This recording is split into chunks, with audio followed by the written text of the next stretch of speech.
Hey guys, so today we're going to jump into the May 2025 edition of the top 10 best characters in Dragon Ball Legends list. Probably going to label this part 1. We have the part 1 of the anniversary, 7th anniversary, dropping on the 24th, which gives us basically a full week with the part 1 characters. So I'll probably have a part 2, a May 2025 May part 2 list dropping before the end of the month, just to have the first anniversary characters on there as well. But before we jump into the rankings here, of course, I always like to talk about just like the way that I structure the list. So number 1, all characters are considered to be 14 stars, best teams, best equips, all those things, best situations for each character.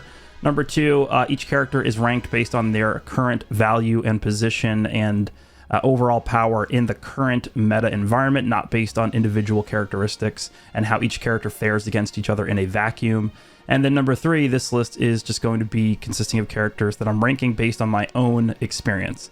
I play in the JP meta, you guys don't, most of you guys don't, so, you know, my experience is going to differ from yours. So with that being said, let's go ahead and jump into the list. I have quite a few shared spots here, so just to preface this by letting you guys know that ahead of time, we'll go through starting with 10 and move up our way to 1. So I've been doing this a lot, where at number 10 I have multiple characters here. I probably could just put even more than 2 characters in this slot, but I do like both of these characters. They're pretty different, actually, from each other. Super Saiyan 3 Goku, the transforming Super Saiyan 2 into Super Saiyan 3 Goku, and then Ultra Rose. I think in this meta in particular, Ultra Rose is very, very powerful, especially against Daima, and that's why he's here. I think when you do like a head-to-head comparison between Ultra Rose and Super Saiyan 3 Goku, Super Saiyan 3 Goku is the better character in a vacuum, but I do like probably Ultra Rose better against the Daima matchup, which is why I have him here. He does have uncancelable cover null with his equip. Obviously, when you get the gauge filled up, you can have his cover null canceled, but for most of the time, it's not cancelable. He is able to get multiple levels of card draw speed whenever the enemy swaps in and out, which the Daima team, that's one of their main fortes. So him being able to leverage that and take advantage of that, I think, is pretty valuable. The ultimates are pretty good against enemies running Hybrid Saiyans, which I think is a pretty so there's 2 iterations of Hybrid Saiyans that actually fight pretty often in JP. There is pure Hybrid Saiyans, and then there's actually Ultra Cell on Hybrid Saiyans. I don't know why it's so popular, but I think it's just to get the multiple armor break cards. You have Ultra Super Saiyan 2 Gohan plus Cell, and then people will either run Beast or they'll run Future Gohan and Trunks. But Ultra Rose is, of course, pretty effective against Beast because you can quickly use one of his ultimates to get rid of Beast buff removal or just use up the gauge right away. Blue card with the Paralysis, you can get lucky with that and just straight up win games off of that. The only thing with this character is he has pretty bad survivability, but the same thing I think goes for Super Saiyan 3 Goku. But you guys know how Super Saiyan 2 and Super Saiyan 3 Goku works. I don't really need to go into excruciating detail about him. He's been out for about 6 months now. Just a really oppressive character, especially when paired with characters like Majin Vegeta, Super Saiyan 3 Gotenks, and overall he fares still very well. I think against Daima he can be exposed a little bit, which is why I don't have him higher up here, but still both these characters I think are pretty effective right now. So number 10, I'm going to have 2 characters here, Super Saiyan 2 into Super Saiyan 3 Goku, and Ultra Rose Goku Black. So let's go ahead and move on to the next slot, which is also going to be a shared slot, number 8 and number 9 together. All right, so number 8 and number 9 are going to be a shared spot between LF Kid Goku, and I have Tamagami number 3 in here as well. Tamagami more so is here just because the team is absurd, and I think he pairs really well with the rest of the incredibly annoying Disrupt on the Daima team. Majin Ku, Super Saiyan 4 Goku, and Tamagami. You could even do like Tamagami Super Saiyan 3 Vegeta, Super Saiyan 4 Goku. I've seen people even run double purple Tamagami Do and Super Saiyan 4 Goku. I've even seen on occasion, very rarely it has happened, people not even use Super Saiyan 4 Goku and just run the 2 Majins with Tamagami. That team in particular is really annoying to fight. But I think Tamagami does his job very well. I think his Disrupt is one of the best. There's a lot of characters right now that really get a lot of value from green cards.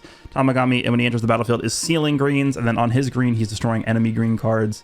Multiple ways of getting Vanish back. I think his damage actually isn't horrible when you have a lot of opportunities to draw strikes. That's where he gets a lot of his damage from. Blue card is pretty good. I think Force Switch is a mechanic that we probably should get more of, and to be honest, in this game. Force Switch is a pretty strong ability on the blue. But yeah, overall, I think he's pretty effective. The Rush Seal is really annoying. The main Seal. There's so many characters in the team that seal mains. It's just... it becomes really just annoying to fight the team. There's so many, like, all your cards are sealed, your main is sealed, your rush is sealed, your card draw speed is lowered, you're paralyzed. A lot of those things pair well with what Tamagami is doing, and I think he's just a very effective unit right now.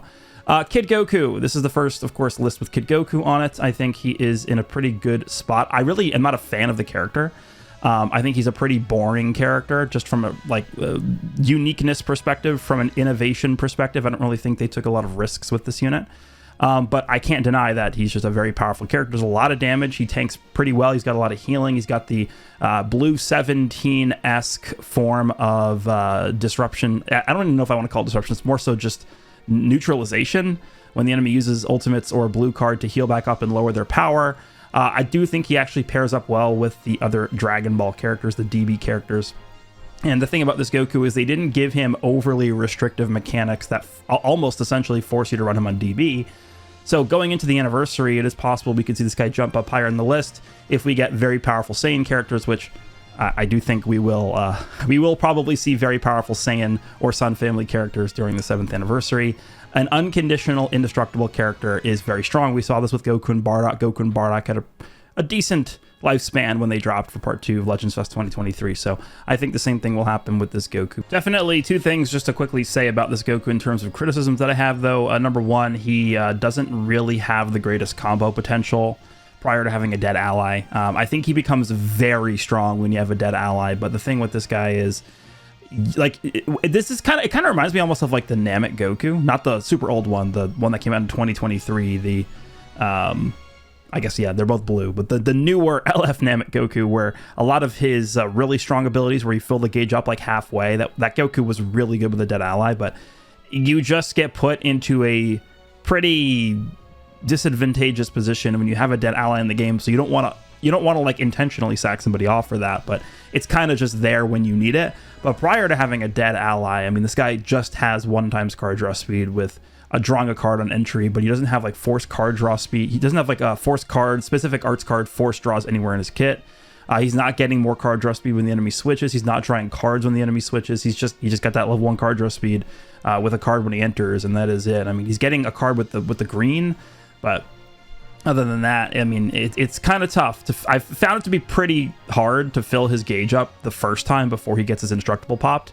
Once he gets his indestructible pop, it's pretty easy because he gets the 100% charge rate, but I think there should have been maybe something with this character. Maybe when you have a full DB team, when you have 2 other battle members that are on the DB tag, then he gets an extra 100% charge rate to the gauge. That probably would have sounded fair to me. But I have found it pretty tough, especially when you go up against a team with Daima with how much disrupt they have on it.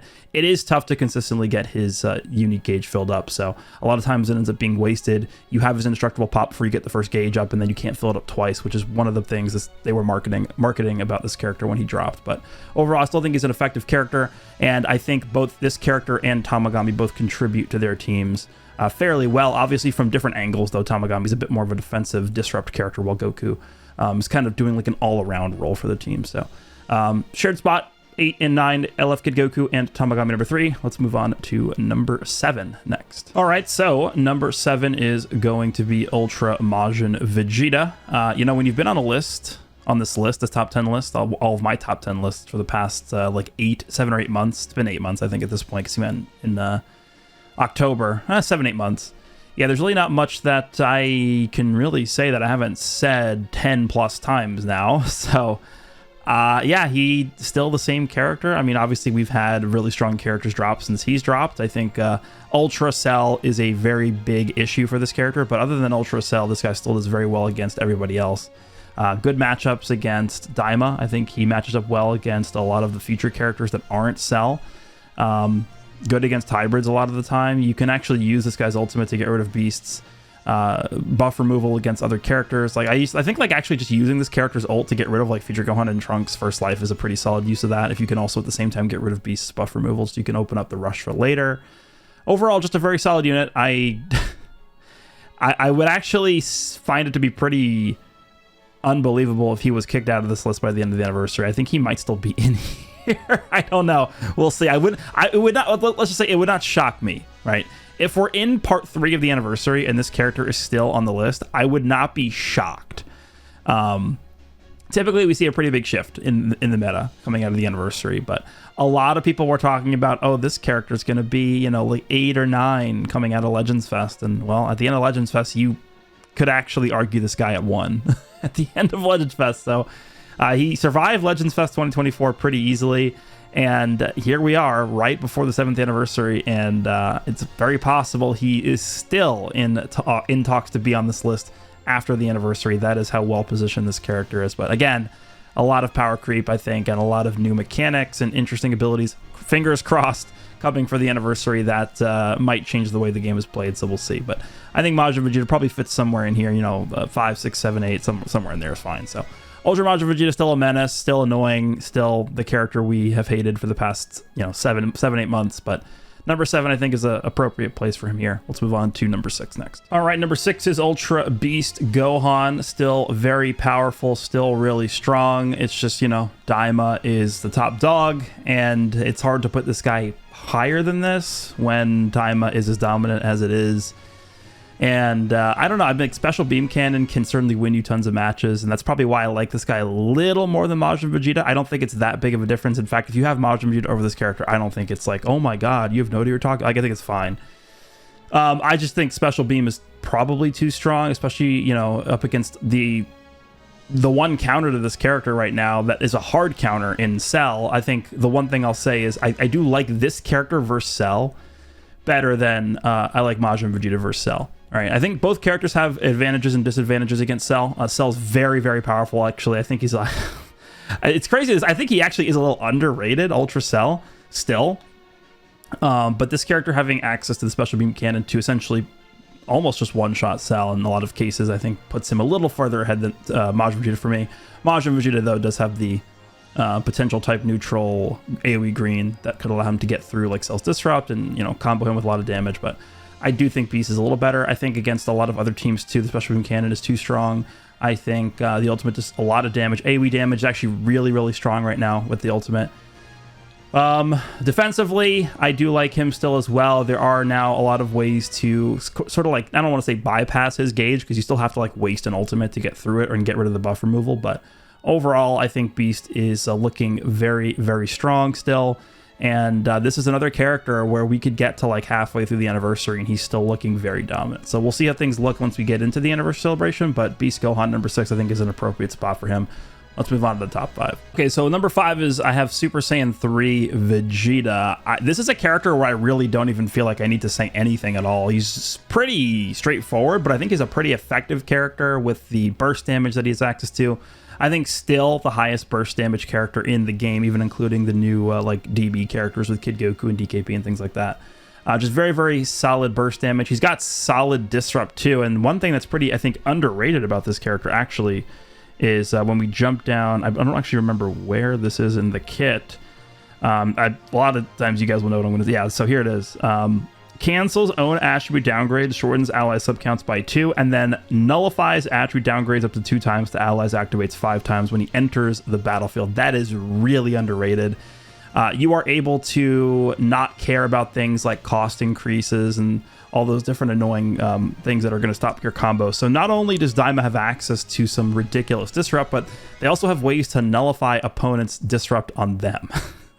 And a lot of that is thanks to this Vegeta's ability to do that and add those buffs to the team. So just really high damage, really decent disrupt on this character, which he really honestly didn't even need.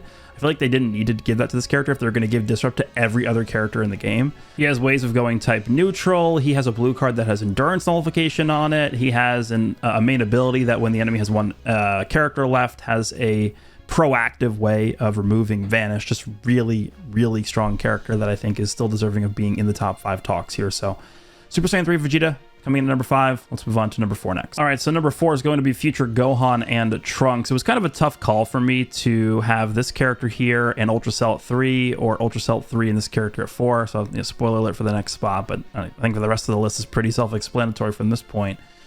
The reason why I put this character a little bit lower than Cell, honestly, if you want to have him at a shared spot, it's fine. It's almost completely swappable between this character and Cell at 3, but the reason why is because I think, Kid Goku, it's not like I want to say I've seen 0 Kid Gokus, but I have seen some people running Kid Goku on, just Saiyans, Sun Family. In fact, with this character as well, Kid Goku is sometimes see that and counter that. So Cell does gain a little bit of value there. And overall, I just think Cell has more ways to single-handedly determine who wins more than this character. This character is more of like a consistent card draw speed combo character, second life that's non-cancelable, very easy to remove debuffs. The tag mechanic lets them able to heal up a lot. This character is more consistent to me actually than Ultra Cell is in what they want to be doing.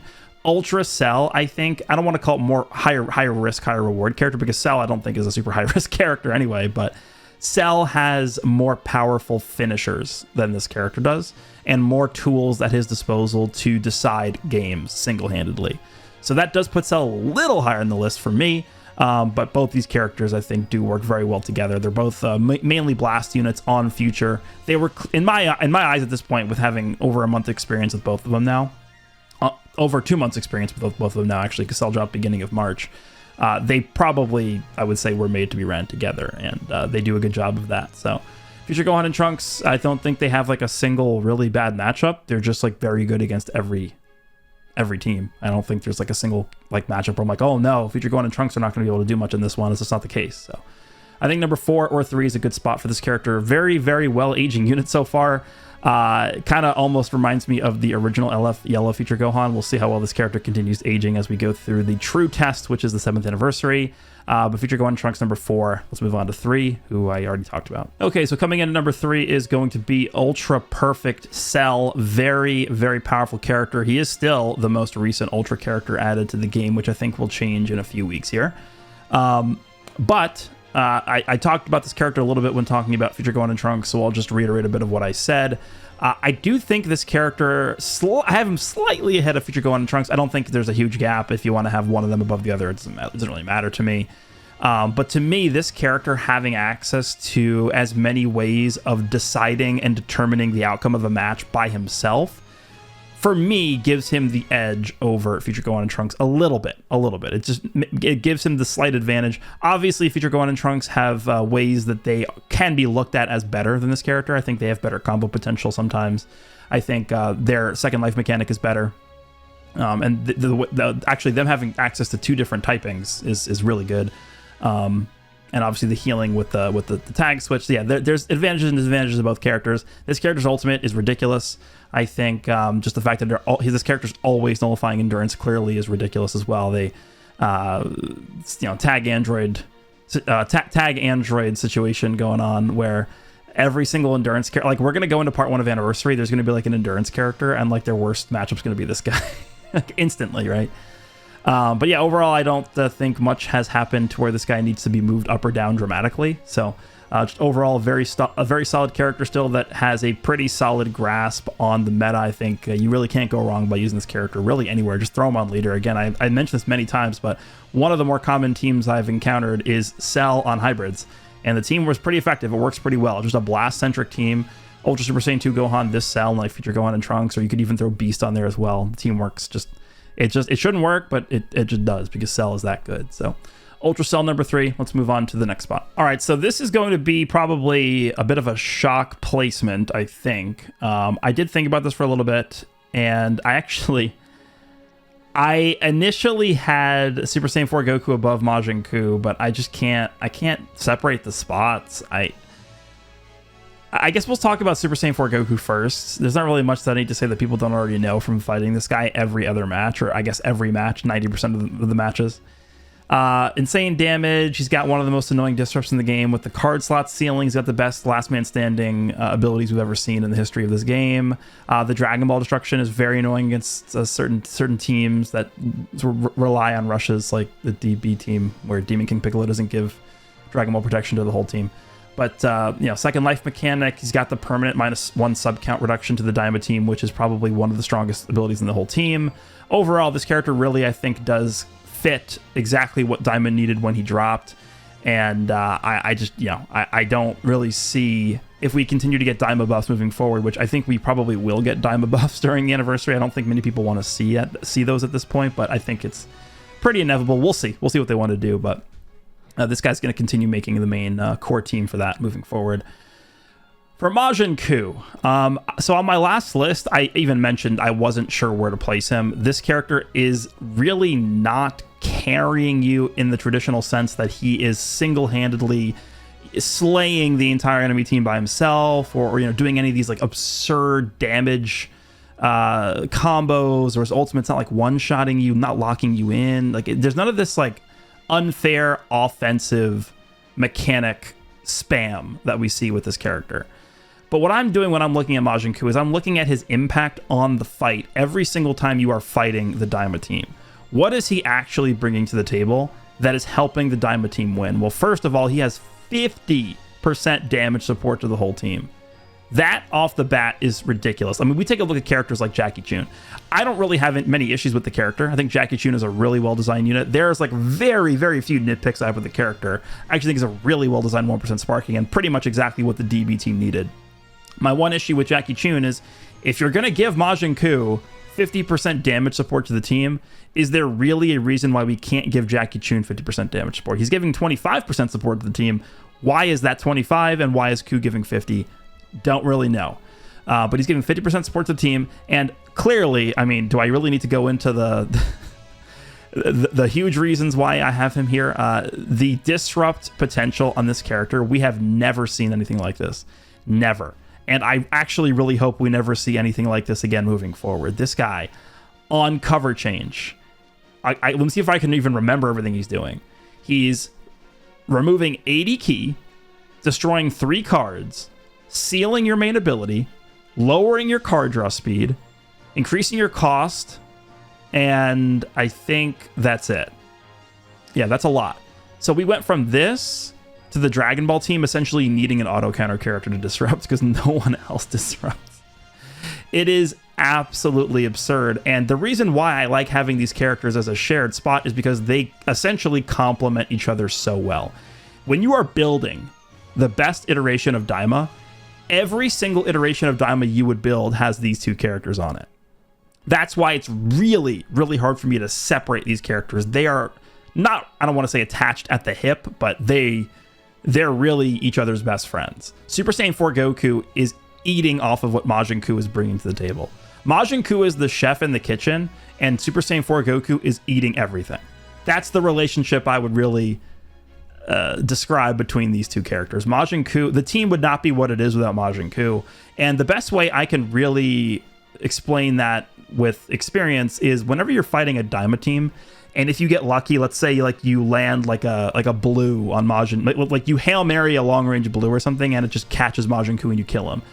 When you kill Majin Ku and the enemy still has like Super Saiyan 4 Goku alive, and maybe he's got like Tamagami alive, or Majin Buu is alive, or Super Saiyan 3 Vegeta's there, a lot of times the match feels like it's over at that point. Like if Majin Ku is dead, you lose your healing, you lose your disrupt, you lose the Vanish Restoration, the Dragon Ball Destruction, the sealing, all of these really annoying mechanics, the paralysis, the fainting, it's all gone. So everything this character is bringing to the table, it just really does feel like they completely overtuned this guy. He seals strike cards on main ability. He's destroying Dragon Balls on main ability. He's getting his Vanish back every single time he uses a green card. 5 times. Like that's they gave Kid Goku 3 times. Why'd they give this guy 5? What is the why? And then he's fainting on the blue card. He's healing the entire team by 15% every time he swaps out. Super Saiyan 4 Goku is basically getting like 1/3 of his HP back whenever you swap from Ku into Super Saiyan 4 Goku. Like I cannot overstate the value that this character is bringing to the Daima team. Like it is, I don't see this guy getting replaced on Daima. I could actually see this guy out-aging Super Saiyan 4 Goku on Daima. I actually can't. I think there's too many things he's bringing to the table. When we get new Daima characters, when we get mini Super Saiyan 4 Goku, when we get mini Super Saiyan 3 Vegeta, when we get Ultra Super Saiyan 4 Goku, when we get Goma, Tag, Ku and Do, Super Saiyan 3 Do, all these Daima characters, when they get added to the game, your second pick is going to be this guy. That's just how good he is. That's how much he's bringing to the table. So it's really, really, really, really hard for me to move this guy away to a different position on the list than Super Saiyan 4 Goku. I just think he's influencing the match too much to separate him. So while I do think individually, of course, Super Saiyan 4 Goku is the one who's actually doing the work on the team, this guy is like the puppeteer who's controlling Super Saiyan 4 Goku behind the scenes. It's like the Wizard of Oz. He's the guy behind the curtain, and Super Saiyan 4 Goku is like the projection, the hologram. That's really how it feels with Daima. So it's hard for me to separate these spots here. So I'm going to leave it as a shared spot. Number 2 and number 1 is going to be Ku and Super Saiyan 4 Goku together. So just to recap the list here. Number 10, I had 2 characters transforming Super Saiyan 2 into Super Saiyan 3 Goku and Ultra Rose Goku Black. Number 8 and 9 was a shared spot between LF Kid Goku and Tamagami number 3. Number 7 was Ultra Majin Vegeta. Number 6 was Ultra Beast Gohan. Number 5 was Super Saiyan 3 Vegeta. Number 4 was LF Future Gohan and Trunks. Number 3 was Ultra Perfect Cell, and then number 1 and 2 was a shared spot between Daima Super Saiyan 4 Goku and Majin Ku. I guess one last thing just to quickly mention about this, because I didn't even really extensively talk about it, but you can just win games off of being paralyzed. It's just, you paralyze the enemy, they like have their Rising Rush pressed, they get paralyzed, they waste their rush, game's over. You paralyze the enemy, they get paralyzed, you smack them with a blue card when they're paralyzed, you kill them, you faint them, game's over. Game's over. Like, there's too many ways this guy can win you the match by himself. It's just, he's doing too much. You can't ignore everything. It's just, it's overdone. They overtune this character to hell. It is what it is. I didn't design him. Hopefully the anniversary changes things. I know everybody's tired of fighting this guy, but you guys can let me know down below what you think about the list, the rankings. In particular, I'd like to hear what you think about this. Do you think this 1 and 2 shared spot is justified, or would you just have Goku over Majin Ku? It does kind of just come down to how you rank characters, I guess. What your thought process is behind who really is, bringing the most value to the table and influencing the matches. But hope you guys enjoyed this one, and I'll see you in the next one.